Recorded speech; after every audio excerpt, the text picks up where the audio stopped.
Film की शुरुआत होती है ऑसिज यानी नॉर्थ अमेरिका के कुछ बड़े लोगों को दिखाने से, जो तेल वाला पाइप ऊपर करके गॉड से दुआ कर रहे थे, क्योंकि ना उनकी फसल ठीक से उग रही थी और ना ही उन्हें तेल मिल रहा था। जिसके बाद सब मिलकर उस पाइप को फसल की जमीन में गाड़ देते हैं और फिर कुछ ही दिन के बाद उनकी जमीन तेल उगलने लगती है, जो बहुत ज्यादा था। ये देखकर वो लोग काफी खुश हो गए, क्योंकि अब उन लोगों को बहुत फायदा होने वाला था। देखते ही देखते कुछ सालों में ऑसिज नॉर्थ अमेरिका के लोग भी वाइट लोगों की तरह अमीर हो जाते हैं, जिसके बाद वो अपने पूरे एरिया में फैलकर यही रहना शुरू कर देते हैं। कुछ सालों के बाद एक सिपाही जिसका नाम अर्नेस्ट है, जो कहानी का मेन कैरेक्टर है, वो भी यहाँ पर आता है। वो आकर एक ऑफिसर से मिला, जो अर्नेस्ट को एक घर में लेकर आया, जहाँ वो अपने अंकल और भाई से मिलता है। कुछ देर बाद अर्नेस्ट अंकल से बातचीत करता है। वो कहते हैं कि मैंने तुम्हें यहाँ खास काम के लिए बुलाया है, मैं खुद यहाँ शेरिफ के तौर पर काम कर रहा हूँ, और क्या तुम्हें लड़कियाँ पसंद है? अर्नेस्ट ने जवाब दिया कि हाँ, पर छोटी उम्र की। अंकल कहते हैं चलो अच्छा ही है, क्योंकि यहाँ तुम्हें ड्राइवर का काम करना है। तुम मोली नाम की एक लड़की की ड्राइवर बनोगी और उस पर पूरी नजर भी रखोगी। वो यहाँ की सबसे अमीर फैमिली से ताल्लुक रखती है, जिस पर वो मान जाता है। टीवी पर कुछ ऑसिज लोगों की मौत दिखाई गई, जिनके बारे में मोली एक प्राइवेट डिटेक्टिव को बता रही थी। उसका कहना था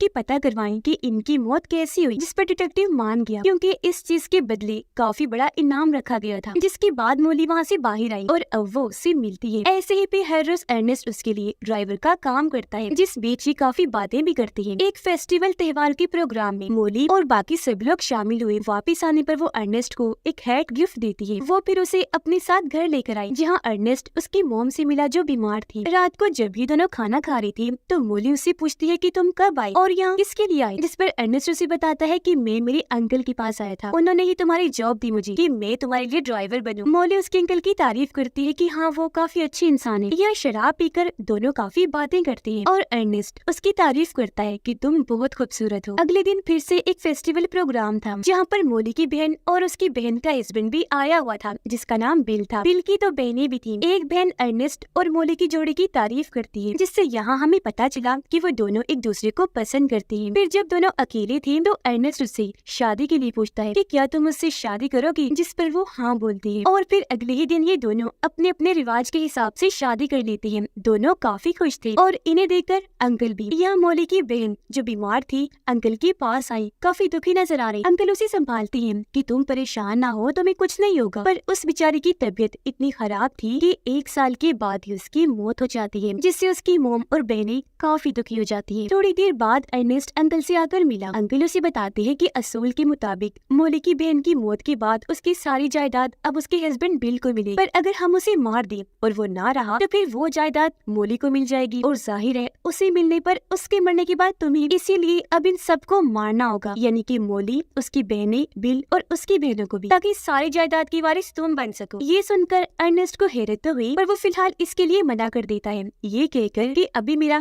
ऐसा कोई इरादा नहीं, पर हाँ, जरूरत पड़ने पर अगर कुछ करना पड़ा तो हम जरूर करेंगे। अपनी वाइफ को फिलहाल कोई नुकसान इसलिए नहीं पहुंचा सकता क्योंकि अभी मैं बाप बनने वाला हूँ। वो प्रेग्नेंट है। यह अर्नेस्ट की बातों से हमें अंदाजा हो जाता है कि वो भी काफी खतरनाक इरादों वाला इंसान है। अपनी बहन के गुजर जाने के बाद मोली अपनी मोम की देखभाल करने लगी, जहाँ उसकी मोम कहती है कि व्हाइट लोग अच्छे नहीं, जब से वो यहाँ आए हैं मुसीबतें बढ़ गई है, हमारे लोग मारे जा रहे हैं, कुछ भी अच्छा नहीं हो रहा। ये बातें मोली को पसंद नहीं आती। वो उठकर चली जाती है। अर्नेस्ट अपने भाई को मोली की बहन के साथ शहर भेजता है ताकि वो जाकर पार्टी एंजॉय कर सके। पर अगले ही दिन वहाँ अर्नेस्ट और मोली को भी बुला लिया जाता है, और जब ये वहाँ गई तो इन्हें मोली की बहन की लाश दिखाई गई, जिसे किसी ने मारकर फेंक दिया था। उसकी हालत बहुत बुरी थी। ये देखकर मोली काफी टूट गई, फूट फूट कर रोने लगती है, जहाँ उसे अर्नेस्ट संभालता है। अगले दिन बड़े बड़े ऑसिज लोगों की मीटिंग होती है, जहाँ पर कहा जाता है कि जब से हमारा बिजनेस बढ़ा है, यहाँ पर व्हाइट लोग भी आ गए हैं, जिनकी तादाद काफी ज्यादा है। जाहिर है उनकी आने से खतरा भी बढ़ गया है, हमारे लोग मारे जा रहे हैं, और अब अगर हमारा कोई इंसान मारा गया तो हम चुप नहीं बैठेंगे। हम $1000 का इनाम रख रहे हैं, जो हमें हमारे लोगों को मारने वाले कातिल का बताएगा, वो इन पैसों का हकदार होगा। अंकल फौरन बोली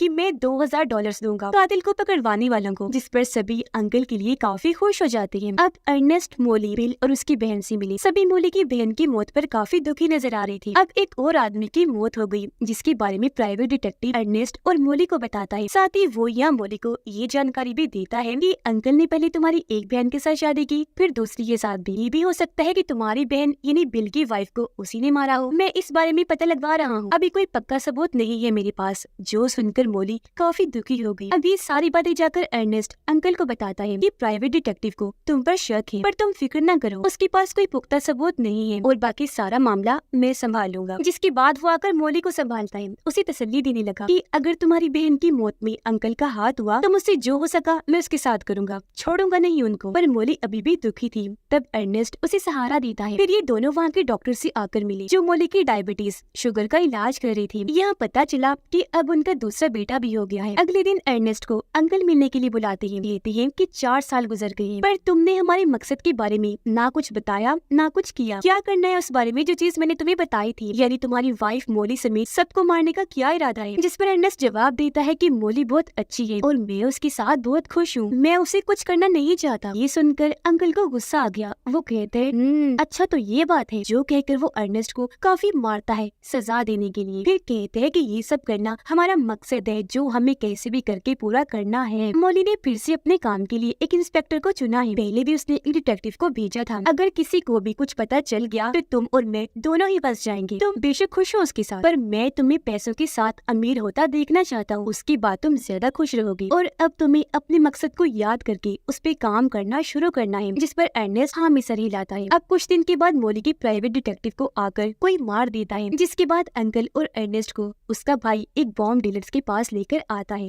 ये कहकर कि ये बंदा तुम्हारे काम आ सकता है। यहाँ उन्हें पता चला कि ये बॉम्ब डीलर काफी खतरनाक आदमी है जो हर तरह की बॉम्ब बनाने में माहिर है। साथ ही इसने कई जगह पर धमाके किए हुए हैं और कई बार बैंक भी लूटा है। अब दोनों डॉक्टर्स मोली की डायबिटीज का इलाज करने के लिए आते हैं, पर वो उन्हें अर्नेस्ट को कहकर निकलवा देती है। जब वो उससे इस चीज की वजह पूछता है तो मोली अजीब बातें करने लगी। कहती है कि मुझे उन पर भरोसा नहीं कि वो मेरी बीमारी ठीक करेंगे भी या नहीं, क्योंकि उन्होंने मेरी बहन का इलाज भी किया था। तो देख लो वो आज मारी गई है। ये सुनकर अर्नेस्ट को गुस्सा आ जाता है। वो बाहर गया डॉक्टर से उसकी इंसुलिन वाली दवाइयाँ लेकर अंदर आता है। मोली पर काफी भड़कने लगा। कहता है कि तुम उनसे ज्यादा जानती हो, वो डॉक्टर्स हैं और जब से तुम बीमार हुई हो घर के साथ साथ मुझे बाकी काम भी करने पड़ रहे हैं, बच्चों को भी संभालना पड़ता है। मैं तुम्हारे लिए सब कर रहा हूँ, पर तुम हो कि मेरे लिए मुश्किलें बढ़ाती जा रही हो। क्या कर सकता हूँ, प्यार करता हूँ। जो सुनकर मोली काफी दुखी हो गई। जिस पर यहाँ उसने अपने गुस्से पर काबू किया। वो उससे माफी मांगता है और उसे इंसुलिन का इंजेक्शन लगाता है। अगले दिन वो ऑफिसर जिसे सबसे पहले आकर अर्नेस्ट मिला था वो बीमार हो जाता है, जिसका इलाज अंकल मोली के डॉक्टर से ही करवाते हैं। बाद में डॉक्टर अंकल को बताते हैं कि इसके मरने के बाद सारी जायदाद आपको मिल जाएगी, क्योंकि इसका इस दुनिया में कोई नहीं है। ये सुनकर अंकल अर्नेस्ट से मिलने आए। उनकी बातों से हमें पता चला कि वो ऑफिसर मोली का पहला हस्बैंड है और उसने अर्नेस्ट से दूसरी शादी की। अंकल उसे कहते हैं कि अब हमें उस ऑफिसर को भी मारना है, उसका काम हम बिल और उसकी बहन के साथ ही निपटा देंगे और ये काम मैं बॉम्ब डीलर्स को दूंगा, जिसके लिए अर्नेस्ट मान गया। मोली की मोम की तबीयत काफी खराब हो गई, जिनका इलाज तो किया जाता है पर वो बच नहीं पाती। उनकी भी मौत हो जाती है, जिससे पूरी फैमिली काफी दुखी हो गई। कुछ दिन के बाद अर्नेस्ट और मोली अंकल के घर गई उनसे मिलने। यहाँ अंकल मोली से हमदर्दी का नाटक करता है कि हमने एक आदमी को काम पर लगाया हुआ है, वो जल्द कातिल का पता लगवा लेगा। जिस पर मोली कहती है कि मैंने भी एक प्राइवेट डिटेक्टिव को इस काम का जिम्मा दिया था, पर उसे भी किसी ने मार दिया। यहाँ हमें पता चला कि उस डिटेक्टिव को और किसी ने नहीं बल्कि अर्नेस्ट और उसके भाई ने मिलकर मारा था। यहाँ पर अंकल झूठी हमदर्दी दिखाता है। वो अर्नेस्ट को कहता है कि तुम कोई अच्छा सा डिटेक्टिव हायर करो ना, जिस पर उसने भी तंजिया कहा कि जरूर। फिर वो सबको बताता है कि मेरा और मोली का तीसरा बच्चा पैदा होने वाला है। जो सुनकर वो दोनों और अंकल की फैमिली तो काफी खुश हो जाते हैं, पर अंकल नहीं थी, जो चीज अर्नेस्ट ने भी महसूस कर ली थी। अब वो आकर बॉम्ब डीलर से मिला, पूछता है क्या तुम बहुत बड़ा बॉम्ब बना सकते हो, क्योंकि हमने काफी खतरनाक आदमी को मारना है। बॉम्ब डीलर कहता है कि जितना चाहो उतना बड़ा बॉम्ब मैं बना सकता हूँ और याद रखना मुझसे खतरनाक कोई भी नहीं है। अब यहाँ अर्नेस्ट सबसे पहले ऑफिसर को टपकाने का फैसला करता है, इसीलिए बहाने से बॉम्ब डीलर और उस ऑफिसर की दोस्ती करवा देता है। उसने सारी बात बॉम्ब डीलर को समझा दी थी। जहाँ कुछ दिन तक दोनों ने काफी शराब पी, फिर एक दिन मौका पाकर वो ऑफिसर को शूट करके मार देता है। अब अर्नेस्ट और मोली का तीसरा बच्चा भी पैदा हो जाता है, जो एक लड़की थी, जिस वजह से दोनों ही काफी खुश थे। और उनकी फैमिली के बहुत सारे लोग वहाँ पर आए हुए थे, जिनमें बहुत सारे तो व्हाइट लोग थे। यहाँ पर उसकी बहन का हस्बैंड यानी बिल और उसकी बहन भी आई हुई थी। अब एक रात जब अर्नेस्ट और मोली अपने कमरे में सो रही थी तो अचानक बाहर काफी बड़ा धमाका हो जाता है, जिससे डरकर दोनों की आँख खुल जाती है। ये जल्दी से नीचे आए अपने बच्चों को संभालने के लिए। फिर बाहर जाकर चेक किया तो पता चला कि ये धमाका बिल के घर पर हुआ है, जहाँ उनका पूरा घर तबाह हो गया है और और इस हादसे में बिल और उसकी बहन की मौत हो गई है। ये देखकर अर्नेस्ट को काफी दुख हुआ। वो आकर इस बारे में मोली को बताता है, जो एक बार फिर टूट गई। फूट फूट कर रोने लगती है, क्योंकि उसकी फैमिली में से अब वही बचे थे। आज उनकी भी मौत हो गई। हादसे के बाद मोली अपने कुछ लोगों के साथ दूसरे मुल्क आई और यहाँ के प्रेसिडेंट से बात करती है। कहती है कि हमारे शहर में खून खराबा, मौतों का सिलसिला छिड़ा हुआ है। कौन सबको मारा है इस बारे में कुछ भी पता नहीं चल पा रहा। इस सिलसिले में हमें आपकी मदद चाहिए और एक डिटेक्टिव भी चाहिए। जिस पर प्रेसिडेंट मान गया और वहाँ से मोली अपने लोगों के साथ वापस आ जाती है, जबकि अंकल अर्नेस्ट से मिलकर उसे एक छोटी सी बोतल देता है और कहता है कि ये स्लो पॉइजन है, यानी कि एक जहर, जिससे मोली धीरे धीरे करके बीमार होती जाएगी। यहाँ पर मोली के दोनों डॉक्टर्स भी थे, क्योंकि ये सब आपस में मिले हुए थे और अंकल के लिए ही काम किया करती थी, जो काफी खतरनाक आदमी है। इन लोगों ने मोली की बहन और मोम को भी स्लो पॉइजन दिया, जिससे वो बीमार रहने लगी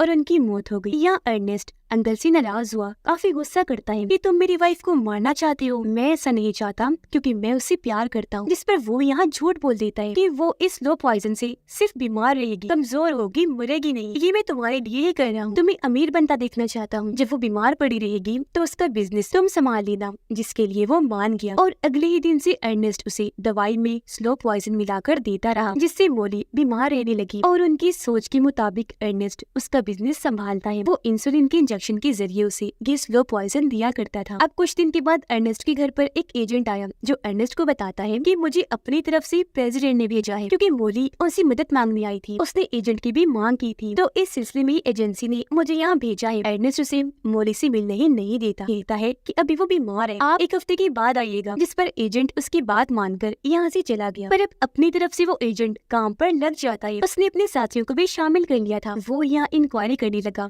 ताकि सच का पता लगवा सके। और ये बात आकर अर्नेस्ट अंकल को बताता है कि FBI और एजेंसी ने यहाँ पर काफी बड़े बड़े एजेंट्स भेजे हैं, वो छानबीन कर रही है, हम पकड़े न जाएं। अंकल उसे समझाता है कि उन्हें कभी भी कुछ पता नहीं चल पाएगा, तुम बस शांत रहो। अब एजेंट औसत लोगों से मीटिंग करता है, जहाँ पर उसका कहना था कि मुझे सब चीजों को लेकर अंकल पे शक है कि सारे खून वो ही करवा रहा है, पर लोग यहाँ उनकी सफाई में कहते हैं कि वो तो बहुत अच्छी है, इन कामों में दूर दूर तक उनका हाथ नहीं हो सकता, क्योंकि उन्होंने तो खुद कातिल को पकड़वाने के लिए इनाम रखा है। एजेंट कहता है तो फिर अभी तक कोई पकड़ा क्यों नहीं गया। जिसके बाद FBI वाले दोनों डॉक्टर से भी पूछताछ करते हैं और एजेंट खुद गया अंकल के पास, जहाँ अंकल ये नाटक करता है कि मैं भी सारी सूरत हाल की वजह से काफी परेशान हूँ। अब अंकल अर्नेस्ट से मिलकर उसे बताता है कि ये FBI वाले हर किसी से पूछताछ कर रहे हैं, ये तुम्हें भी पकड़कर पूछताछ कर सकते हैं, तो तुम मेरा नाम कभी भी मत लेना, वरना हम दोनों ही फंस जाएंगे, क्योंकि अगर मैं जेल में चला गया तो तुम्हें कभी भी नहीं बचा पाऊंगा, लेकिन अगर बाहर ही रहा तो कैसे भी करके तुम्हें छुड़वा लूंगा। अर्नेस्ट पूछता है कि मुझे ज्यादा से ज्यादा क्या सजा हो सकती है। तब अंकल उसे समझाती है कि उल्टा मत सोचो, अच्छी सोच रखो, मैं तुम्हें कभी भी सजा होने ही नहीं दूंगा। अब उनको बातें करते हुए दूर खड़ा होकर एजेंट देख रहा था, उसे शक हुआ, इसलिए वो जाकर एक आदमी से बात करता है और उससे अर्नेस्ट की जानकारी लेने लगता है, क्योंकि अब शक के दायरे में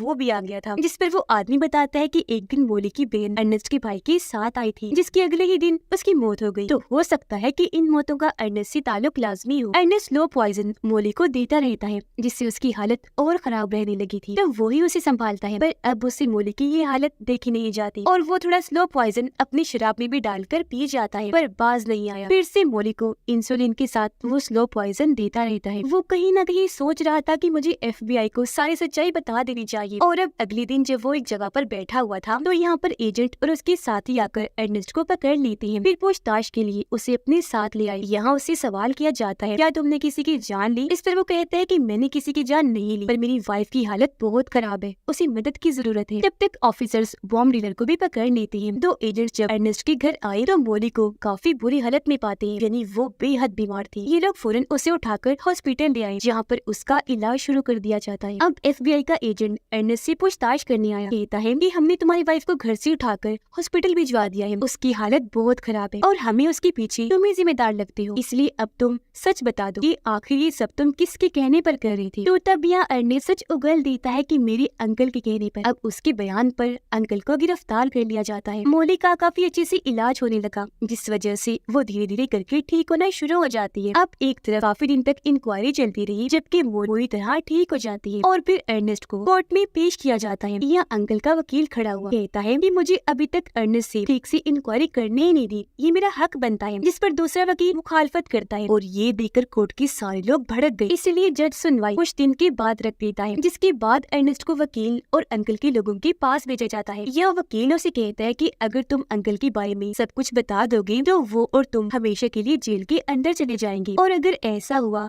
तो हम तुम्हें कभी भी नहीं बचा पाएंगे। अर्नेस्ट कहता है कि मैंने अभी तक किसी को उनके बारे में कुछ भी नहीं बताया। वकील कहता है पर वो लोग तुम्हें काफी मारे पीटेंगे सच उगलवाने के लिए, पर तुम तब भी कुछ न बताना, हम भी कोशिश करेंगे तुम्हें हर तरीके से बचाने की, तुम्हें बस उनका नाम नहीं लेना, कुछ भी हो जाए। यह अंकल की फैमिली भी अर्नेस्ट से काफी कहती है कि उन्हें बचा लो प्लीज, जिस पर वो मान जाता है। जिसके बाद वो दिन आ गया जब कोर्ट में सुनवाई थी। यहाँ कत्लों के सिलसिले में हर किसी से पूछताछ की जाती है। यहाँ अर्नेस्ट के खिलाफ 2-3 गवाहियां आई तो उसे जेल में बंद कर दिया जाता है, पर 3 महीने के बाद एक बीमारी की वजह से अर्नेस्ट की बेटी की मौत हो गई। उसे जेल में जब आकर इस बारे में बताया गया तो वो काफी दुखी हो गया, और फिर मोली के साथ वो भी अपनी बेटी को दफनाने के लिए आता है। जहाँ हर कोई काफी दुखी था, यहाँ मोली गुस्से में अर्नेस्ट को देखती है और यहाँ से निकल जाती है। और अब यहाँ अर्नेस्ट जो काफी दुखी था पूरी तरह टूट गया। उसकी बेटी की मौत का गम उसे पूरी तरह बदल के रख देता है। वो आकर अपने अंकल से मिला, कहता है कि जो भी हुआ बहुत गलत हुआ, मैंने हमेशा गलत काम किए आपके कहने पर, जिनकी सजा आज मुझे मिल रही है, और अब मैं सब कुछ सच सच बता दूंगा। जिस पर अंकल कहता है तो फिर हम दोनों फंस जाएंगे और मैं तुम्हें कभी भी नहीं बचा पाऊंगा। जिस पर